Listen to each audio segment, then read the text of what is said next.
Welcome, and thank you for joining us for another session with Rags to Riches, where owners share their experiences and their successes. And today I am thrilled to have with us my amazing maids, Tamara and Royce Ard. They are two very intelligent people, which you will hear as they begin presenting, but they have done some phenomenal things with their cleaning service and used some great tools that have helped them to truly move ahead. So welcome, Tamara and Royce. Well, thank you. Thank you, Sharon. And I'm sure they'll be thrilled to see you, because let me tell my audience that there's some issues with WebEx today. Don't ever use them. Let me give a negative testimonial here. So you will not be able to see my picture if I can ever figure out how to dump them, but once you sign a contract, which I've had for 8 years and $70,000, you can't get rid of them either for 6 months. So maybe this will do something to make them say you can go away now. So we can at least see Tamara and Royce, and you all know what I look like, so they're the people we want to see anyway. Tamara, why don't you begin by telling us a little bit about your background? Okay, well, I have a master's in social work from Florida State University and went into state government right out of graduate school. Worked in state government for 10 years, which was some of the best experience I ever had, really. And then I started working in nonprofits doing training and development, actually, and we did that for 10 years in the state of Georgia for foster care, adoptions, child protection, stuff like that. And then we opened this business 11 years ago. So I've been doing a lot of different types of things, and been 10 years in the state government, 10 years in nonprofits, and now 11 years in the for-profit sector. Amazing. And Royce, what do you bring to the table? I have a degree in multinational business from Florida State University, and really most of my background is in sales and marketing and operations. Was a general manager of a cable TV company for several years and the vice president of sales and marketing for them as well. So my background is similar to the types of things that you have to do in the maid business or any home services business, just on a different scale. Very true, very true. So, Tamara, you started a business in 2006. What made you start a handyman business, by the way? Well, we started a handyman business because Roy thought that would be something he would like to run eventually. And so, you know, I'd come out of nonprofit sector and we were looking around. So we started the handyman service because we looked at nationally at different businesses, and we just started on our own. And so we opened that up in 2006, and then we opened the cleaning service in 2013. And why did you add the cleaning service?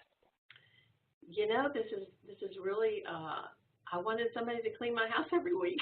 I kept telling Roy, I want a cleaning service because I need my house cleaned every week. And he's like, really? And then finally, he said, if you want to open one, we will. And then it was the best decision we've ever made. I really like it. The other thing that happened is my company was sold. And so as I was transitioning out of that, and we were looking at what we were doing in the handyman business, it wasn't enough to live off of. So so we knew we were going to have to add another service. What we originally thought would be we would have the maid service and the handyman business, but what has happened is as the maid service has gotten better and better, we really like it a lot, and we have allowed the handyman service to sort of slow down quite a bit through attrition. Interesting, and I can certainly relate to that, because I would think the handyman business would be like doing a one-time, just nonstop one-time, whereas the repeat service gives you some relief from that first-time customer constantly. So I realize handyman is some repeat, but hopefully people don't break things as much as they need their house cleaned. So no, so you have. The thing about the handyman service is that really there's a lot of variability. In the people that you hire in terms of the skills that they have, and on the types of jobs you get. It's very diverse, and it's very challenging. I like the maid business better because I feel like, first of all, my background in social work, I like helping people. We talk to our cleaners about we're making people's lives better. It's a better fit for me. And I like that. I like the maid business because it's recurring revenue. You know, like I said, I came from the cable TV business. It's all about recurring revenue, and the maid business fits that to a T.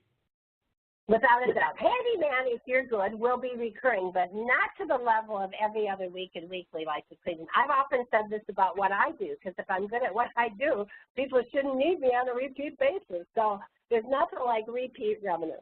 So you built this up to 140 repeat clients with 14 full-time cleaners.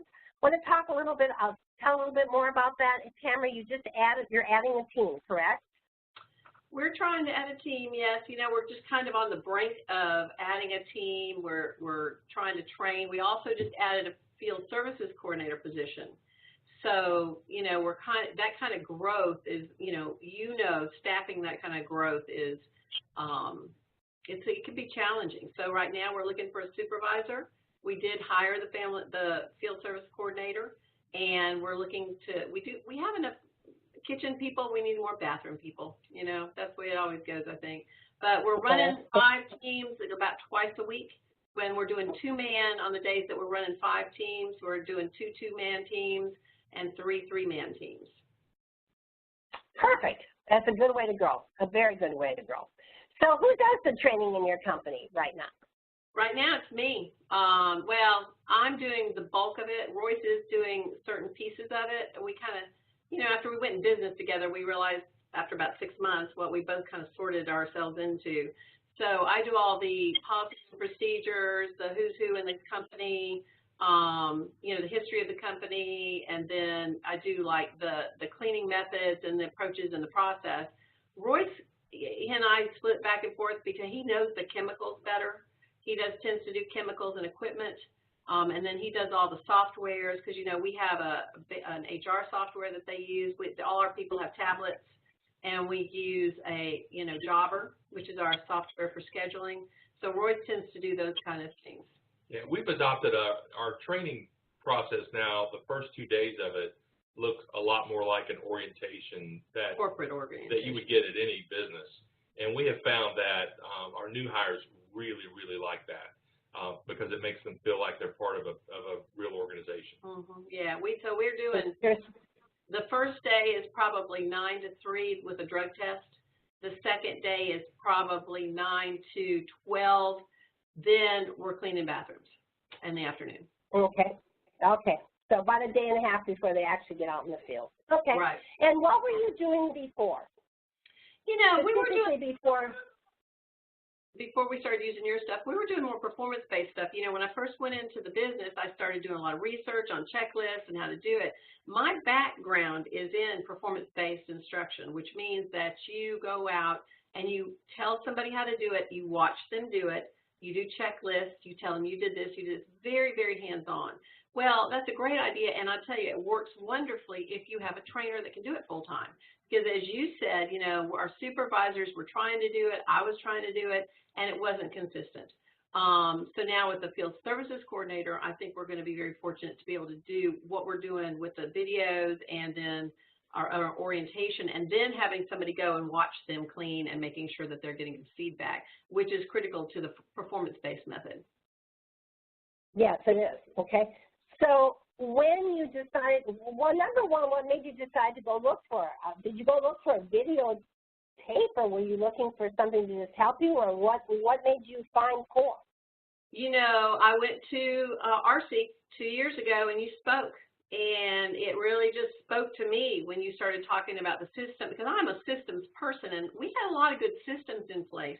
But when you started talking about this is the way your team should look, and this is the number of people you should have on a team, and this person does this, and this person does this, and this person does this, and I was like, that is so amazingly organized that I came back and I told Royce that we needed to do this, we needed to buy your videos, and we needed to move in that direction. And we really, I think we told you is that we use your videos,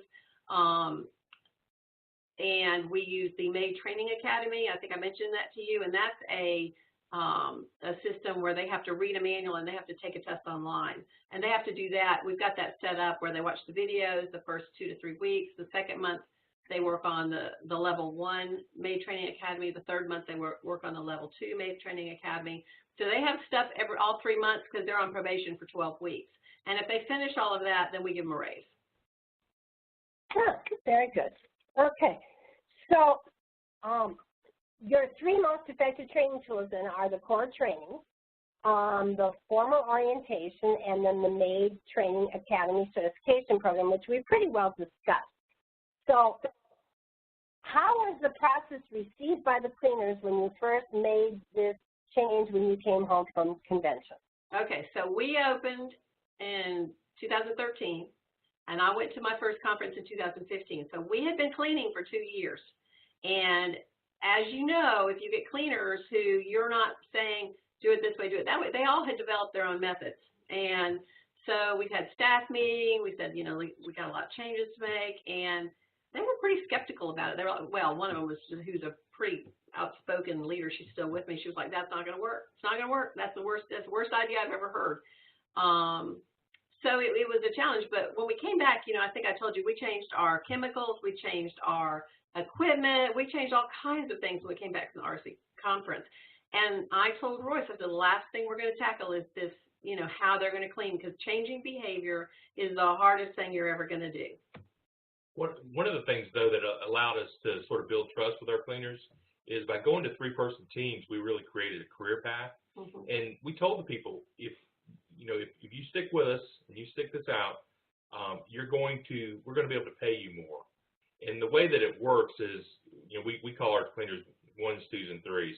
1s being the team leader or the supervisor. And we've been able to substantially increase the amount of money that we pay them now that we have a system in place where they are the team leader. And so that's one of the things, you know, when you promise somebody more money and you're actually able to follow through with it, you build trust pretty quickly. Well, and, you know, you reduce your turnover if you're paying them better. And the cost of training people and the turnover is so expensive that we have a lot less turnover in our supervisors and in our number 2 kitchen people. The bathroom position tends to be like a, you know, revolving door unless we keep people and we can move them up to kitchens. But now our old cleaners will tell you there's no other way to clean. I had one of my cleaners the other day say they went to a house and they were, you know, we were doing a move-in clean, and there were all kinds of people everywhere, and she said there were still construction people, and she said she got so discombobulated because she couldn't clean the way that we clean. She said we were so confused about what to do because we couldn't do the way that we normally clean. I was so happy to hear that, Sharon. I would imagine. And even though move-ins and move-outs do coordinate with the core system, it is made for repeat homes. So I can see why they get a little disorientated when they get into those one time. Right, you talked a little bit to me about this, and I'd like you to share that with our viewing audience. This comes, of course, from a corporate background, but not many of us are privy to this anymore, about the changes that a person goes through. In the tech world, we had something called the Dark Night of the Innovator.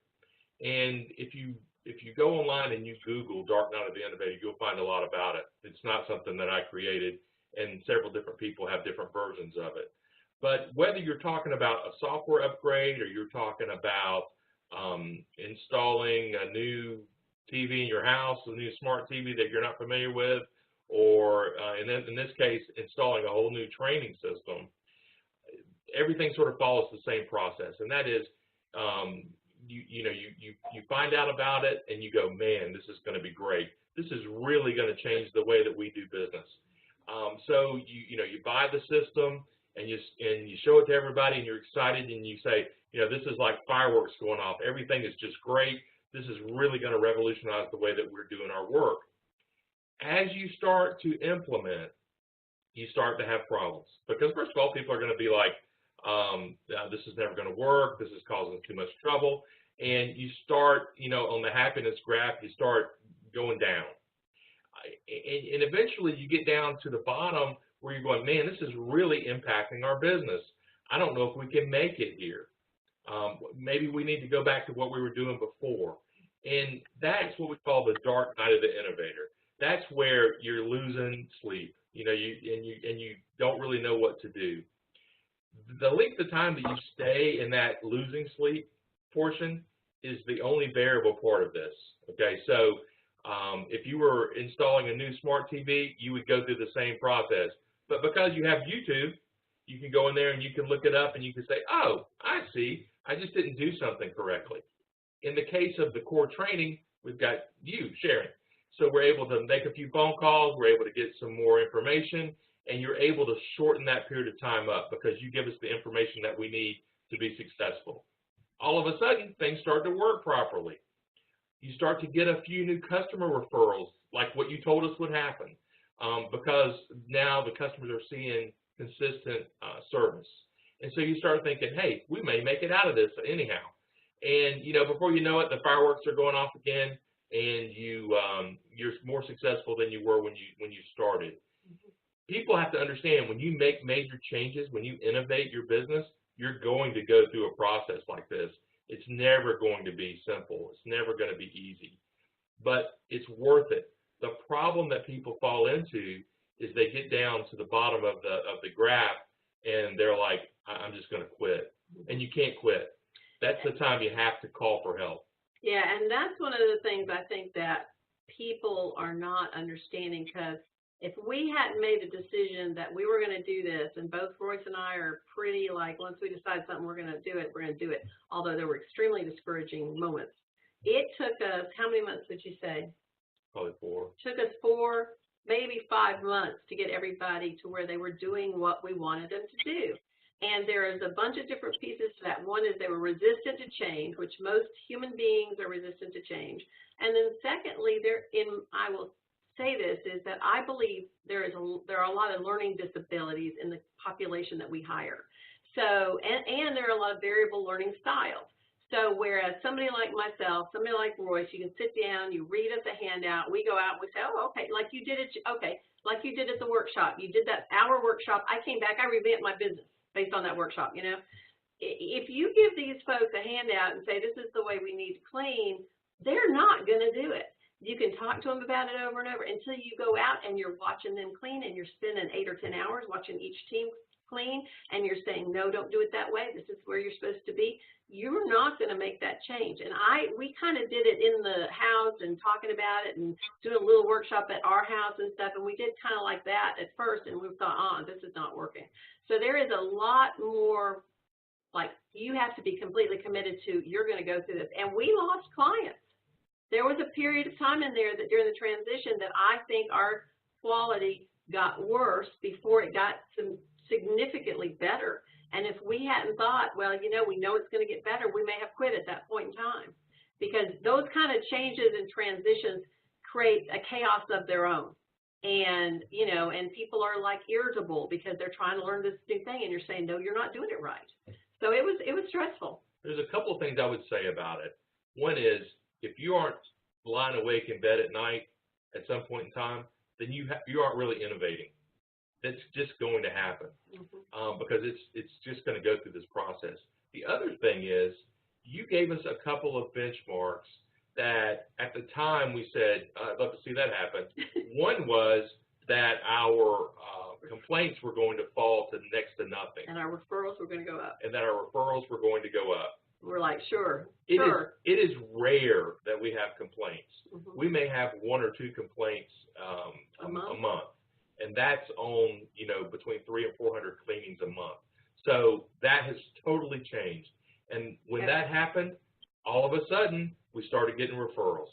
So, you know, our business totally changed, not just in how we do it, which is a much better process, but also the quality of our business has completely changed. What was the other benchmark that I gave you? Do you remember, Royce? The referrals. The referrals were the second one I have. Do you have complaints go down, referrals well, I was go up. wondering the square footage per hour that a cleaner can clean. I think you questioned that too and found that that was also true, correct? Well, I tell you, it was very interesting. We were at a training not too long ago, and we were talking about square footage, and we were probably cleaning more square footage per hour than a lot of the other people there. So it's yeah, that's definitely the other piece that happens. And you're cleaning 4 square feet per hour, but hitting a lot more things than I'm sure the other people in were too. I mean, you don't miss anything. So I'm thrilled to hear you say that, without a doubt. So the impact was clearly on the quality. And I tell people again and again, so I'm hoping you can be my backup now. We cleaned 500 houses a week, and Nancy, my office manager, if she had more than 2 complaints in a week, I mean, she was ballistic. As soon as that second complaint came in, she would tell me what's going on. You got to work with your field managers. So I am not. Your number is very realistic, and it'll probably get better. In the efficiency they are.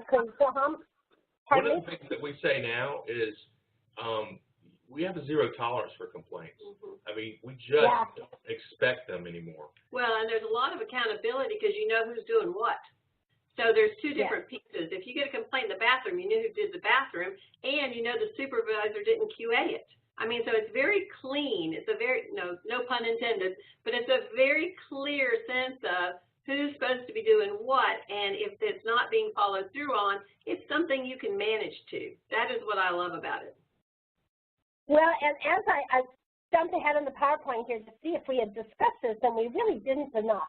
Why don't you discuss for a moment the bathroom kitchen person and dusting person? It's something I did all 20 years, but I have to tell you, it does turn companies inside out, and many just refuse to do it.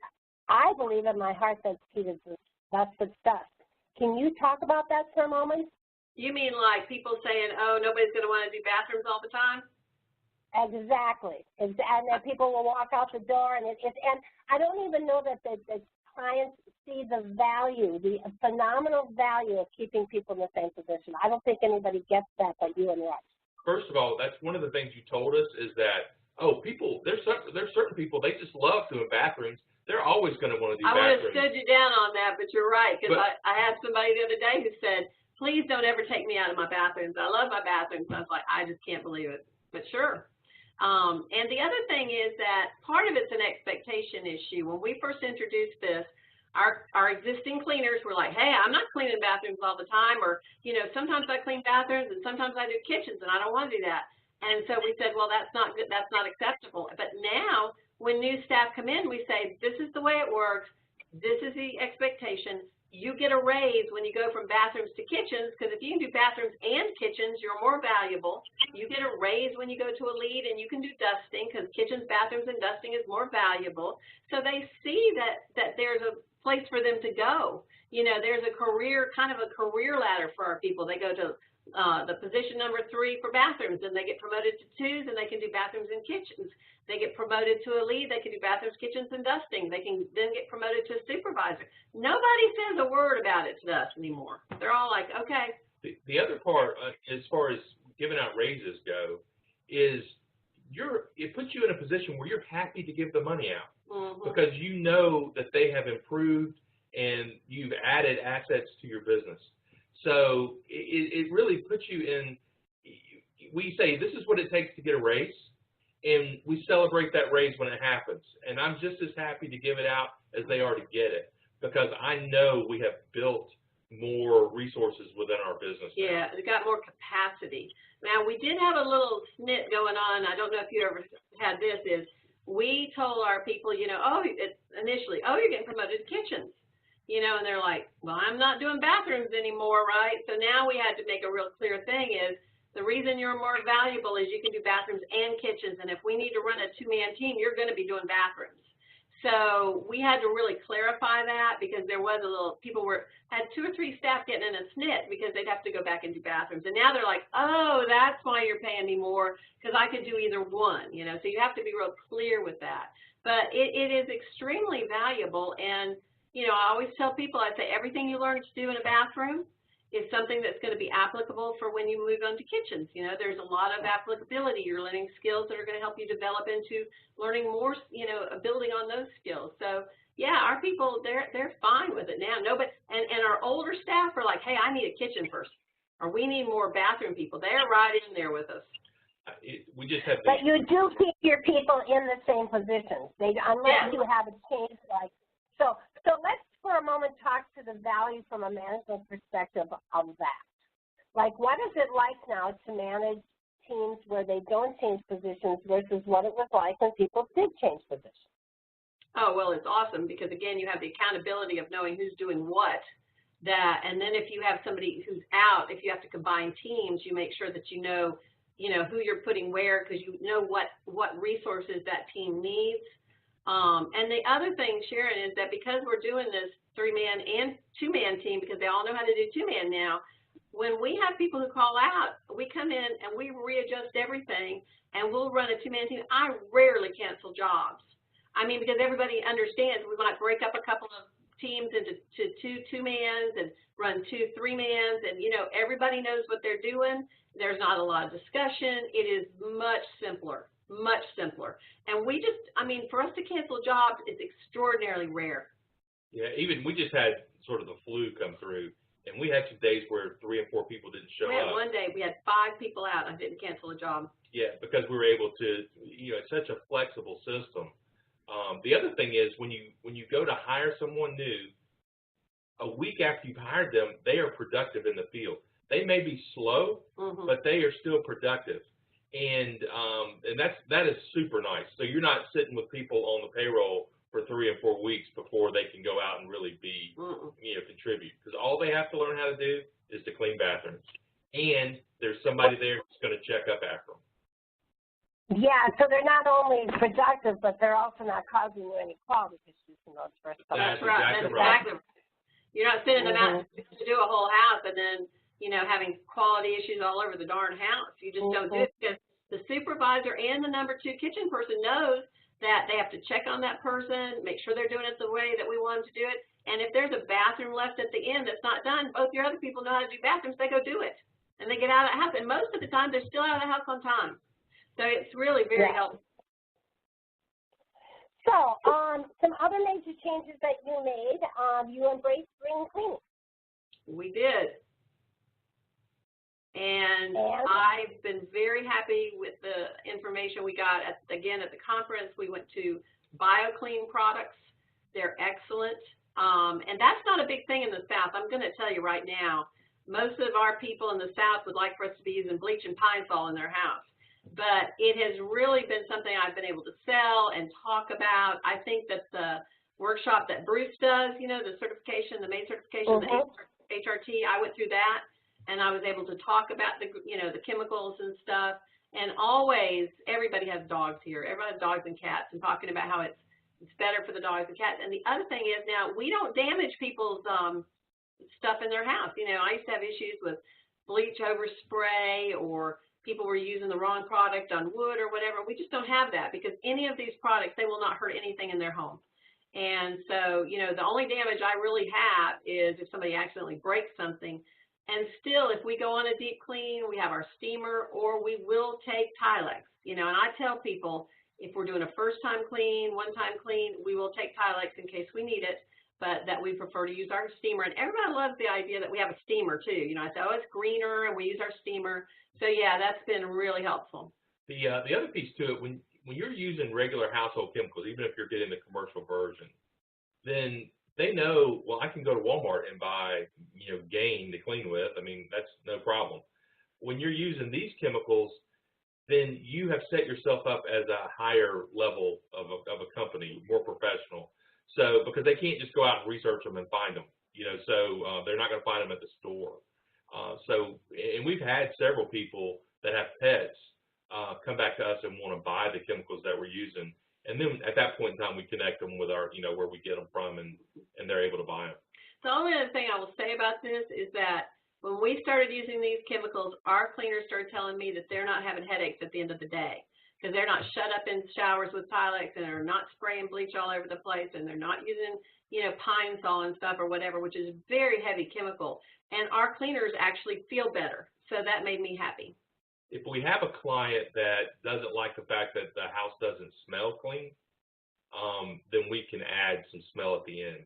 And, you know, either we use a product similar to Febreze. But it's an all-natural product, a lemon thyme refresh from BioClean. And there's one customer that we have that absolutely loves Febreze, and we said, if you buy it, we'll spray it. Yeah. So you know, we said our house still smells like it did.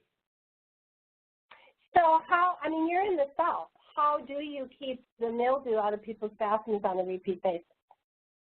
We'll use the steamer. If it starts getting bad, we'll use the steamer. But, you know, one of the other things that we're really, really focused on is you don't use a grout brush that or a magic eraser. If you use it in a shower that has mildew and stuff, you put it up and you throw it away and you don't use it again. Not that you don't throw the garage brush away, but you throw the magic eraser away, because I believe that mildew travels. And so we do not carry the same tools and use them from one house to the next, and that's a really big issue. One of the things that I found useful from the training that we did with you, Sharon, is you provided us with a list of tools and where to get them from. And so we now, there's a grout brush that you recommended that's very affordable. I think I pay about $1.25 for them. I bought hundreds of them, so 20 per team. Yeah, so they all have plenty of them now. And there's just no need to use it. If you have one shower that's got mold, use it in there, and then grab another one and go to the next bathroom. But we do, if they start noticing that there's a problem, we send the steamer. The lead cleaner will tell us, I need the steamer at this house next time. But we have been able to really drastically cut that all down doing what we're talking about. And who tells you there's a problem, the client or your cleaners? Our cleaners better be telling us the problem. Every now and then the client will call me and tell me, but most of the time the cleaners will tell us.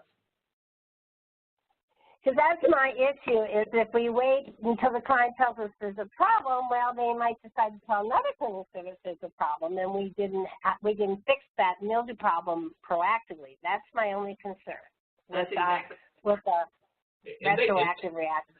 If they have something, they can. They have soft scrub with bleach in their caddies. We try to tell them not to use it, but like you say, we're in the South, and if they go to a house and it's starting to get bad, they're a threat to use that soft scrub with bleach, but it's very, soft scrub is extremely, you can use it very directionally. You know where you're putting it. It's not like a spray. So they do carry that, but you know what? They rarely refill that. We were talking about that this morning, is that they rarely ask for another bottle of that, because all of our other stuff is working. So good. Okay. So you attended a cross-country seminar. Now we're going to get off the core topic for a second and talk about the seminar. You went to the cross-country core training seminar in Annapolis. You were doing very well. Why did you go to another seminar? Well, I'm going to talk about the big picture real quickly, and I'm going to let Royce talk about a couple of things that we learned at that place. But personally, what I've discovered is that it's extremely important for us to do professional development for ourselves. And I think that, coming out of a profession that I did, where you did a lot of professional development for yourself, and then we came into this, we were like, it's just a maid service. Well, it's not just a maid service, because there are a lot of people nationally who've been doing this for years like you, who can help me short circuit how long it's going to take me to learn to do something. And so we've come to the conclusion, we've been to 2 workshops now since October. And so professional development for the owners, I think, is absolutely critical, and I think it's underutilized. Because when we go to these conferences, people share unbelievable amounts of information.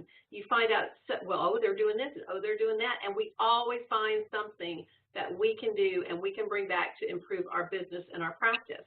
So that's huge. And then you want to talk about that? Well, there's a couple things I would say is, first of all, your return on your investment is at least 10 to 1, because I think every time we go, we find out something that either saves us money or makes us money. So these things don't really cost money. You make money on them. Secondly, in getting back to your original question, why did we go to the seminar in Annapolis? We had some gaps. I mean, you can go buy the videos, and it will get you 80% there. But there are a couple of places that we just needed to sit down and ask questions and, get sort of the best practices. So, because one of the things that we have really tried to focus on is don't reinvent the wheel.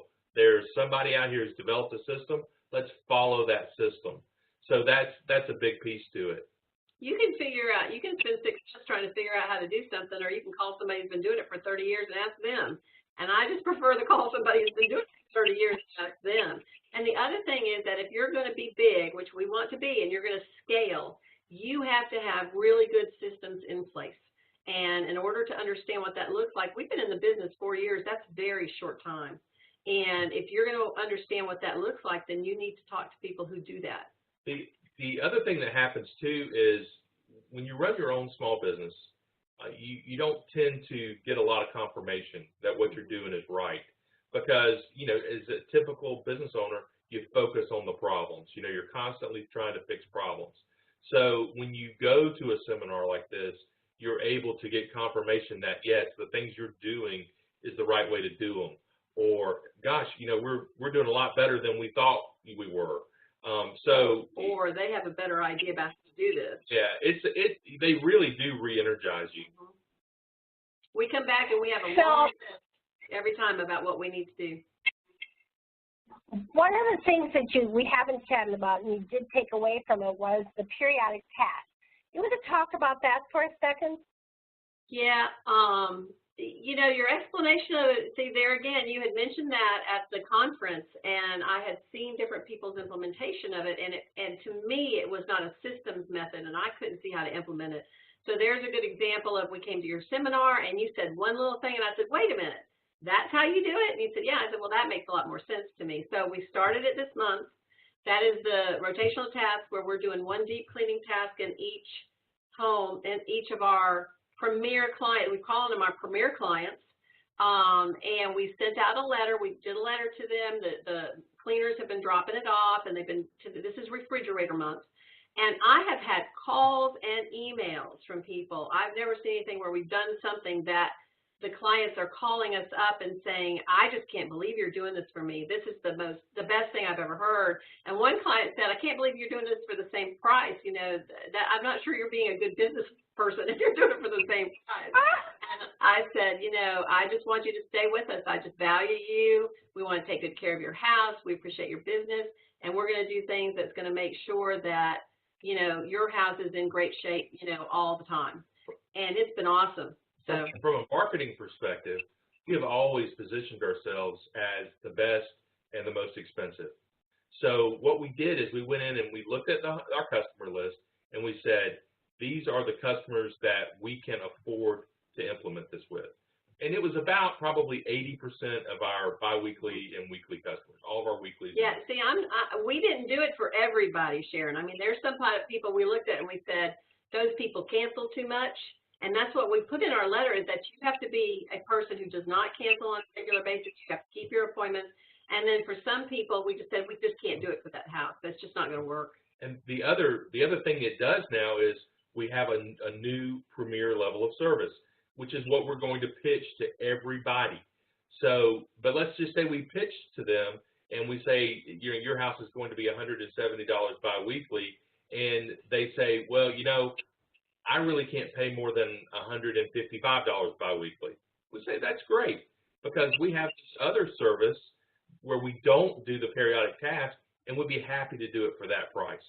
And so it allows us to have something else in our bag that we can sell and try to pick up some more of those price-conscious customers. But I also think that putting in the policies that, you know, this service is offered to, I can't remember how we worded it. It was relatively tactful that, you know, you get this service as long as there's not frequent cancellations or frequent movements or whatever. And I was pitching it to a woman the other day, and she said, we'll never cancel. We'll give you a key and we'll never cancel, you know, because they realize that that's a very valuable service. Well, I like the way you're doing it because it all came out of this scope of work thing that I've got this kick on where you deep clean this person's home and then you never wet wipe their baseboards again, and you lose them because they think your service isn't as good as it used to be when indeed that isn't really part of your new service. So right. But you don't normally tell them that.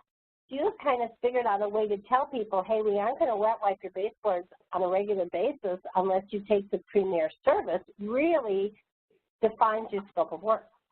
Yeah, it really does. And so now in our database and in all the jobs, it says by the client name so the cleaners can see it if they're a premier client. And they will say back to us, oh, I've got 4 premier clients today. I've got to get these refrigerators done. That's the only thing, you know, we implemented it this month. And of course, we're on the 3rd week of the month. So if they don't do those bi-weeklies this week, you know, we're going to be like cleaning them in the 1st week of May. And so implementing it this month, we've realized you have to do all those for that premier service the 1st and 2nd week. Then you catch whoever's left the 3rd and 4th week. So that's something that we're getting used to. But it's going well. I mean, and people love it. Our clients love it. And what we did is we went in and looked at what services we were going to offer, and we chose refrigerators just for that because we knew if we got behind, okay, it's going to an extra 20, 30 minutes in the house. So, you know, we'll get through this month. Some of the larger tasks like the baseboards, we put that off for a little while so we can get our game plan going and we can understand, you know, what it takes to be successful with this, and then we'll be ready for that when it happens. Well, but the other thing is I try to put refrigerators and stoves next to where they fall in October, November near the holidays, because we always get a lot of requests for refrigerators and stoves during the holidays, and I want that to look nice for our clients during that time of year. So. It's a good idea. Well, two things. I'm going to forget what they were. What were you saying, Royce? I just lost my train of thought. Oh, I know. One thing is when you go through these routine tasks the second time through now, they will go much faster than the first time. Yeah, that's because some of your homes, it's been a while since you've done a deep clean. So it's almost like deep cleaning them all over again. But once you cycle through them regularly, it just really goes a lot faster. Yeah, well, and the other thing is I think that our teams will get faster at doing it. Because they'll, you know, it's just like everything else that they do now is that they get a system and a rhythm, and they'll get faster at doing it. So. Yeah, when all you're doing that, I like the way that you told us to do it because all we're doing is cleaning refrigerators. Yeah, April's refrigerator. Well, you can bet that person cleaning refrigerators is getting really, really good at cleaning refrigerators. It's the same concept. Exactly. And the baseboards, that was my other thing I wanted to share with you. When we did baseboards, we told our clients it was a 2-visit thing. We did too. We told them. Good, because that is a lot to tackle. Really. There was one other piece on that last slide. Yeah. You know, as far as the value of going to a seminar, and that is, how do you plan to grow? If you're, you know, we know we want to get to a certain size. We also know that we are in a mid-sized city or a small city, and we have a limited number of clients that we're going to be able to get here. And so it was very helpful just to spend some time, and you provided some org charts that we could visualize what it's going to take to get to the scale that we want to get to. And again, very valuable because I had sort of came up with my own plan, and it was similar, but this confirmed part of it and gave me new ideas for the other part. Good. Well, I don't want to take any more of your time or our listeners' time, so do you have any final thoughts that you'd like to share with these people with your words of pearls of wisdom that will make them overnight millionaires?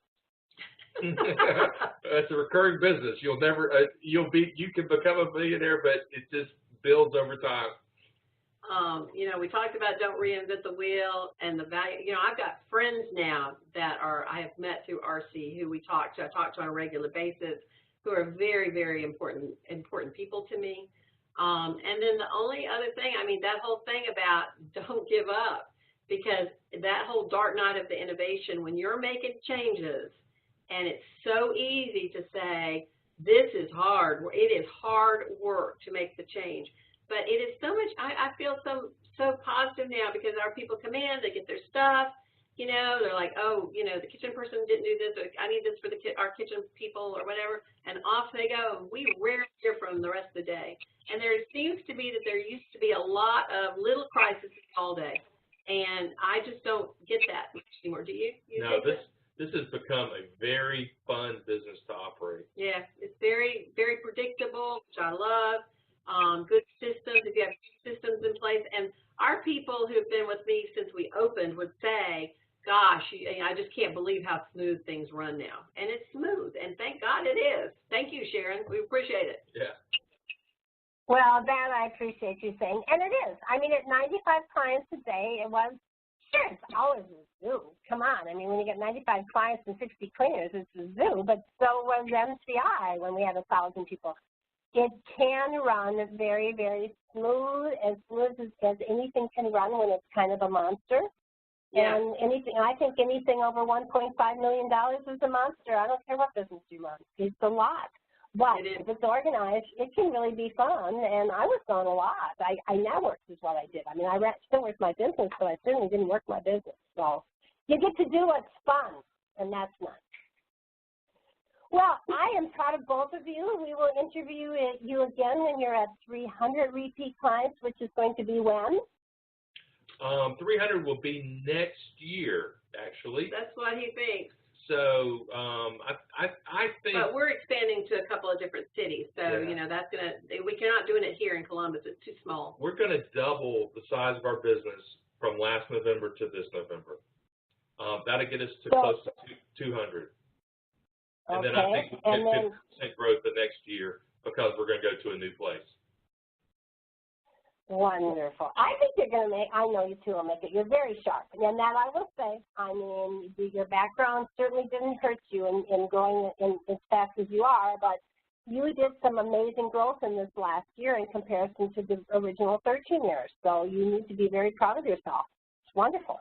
Well, thank you. We're really excited about it, and we do love the business. So it is it's one of the few jobs I've gotten up, and I don't mind coming to it. I like coming in here and working. I like the ladies I work with. I think they're all very smart. You know, given some different circumstances, these ladies would be doing something completely different. You know, they just have different circumstances that prevented them from going to college or whatever. But it's a good, you know, we try to create a good environment to work at, and I've enjoyed it. Well, that's very easily seen in both of you, and that is truly a big reason for your success. So I thank you both so much for your time. I thank everybody for listening to us. If you would like to talk to Tamara or Royce, I am sure they would love to chat with you. That's their phone number and their email addresses. I do have a seminar in Mesa, Arizona on May 5th and 6th. If you go to my website, successmadeeasy, spelled MAID.com, you can click on Hill Country Cross Country Car Training at Mesa, Arizona on the banner, and it'll tell you all the details. I hope that you can join us there, and again, thank you so much for your time, Tamara and Royce. Have a good day, everybody. And if it doesn't make money, it doesn't make sense. So do things that make sense.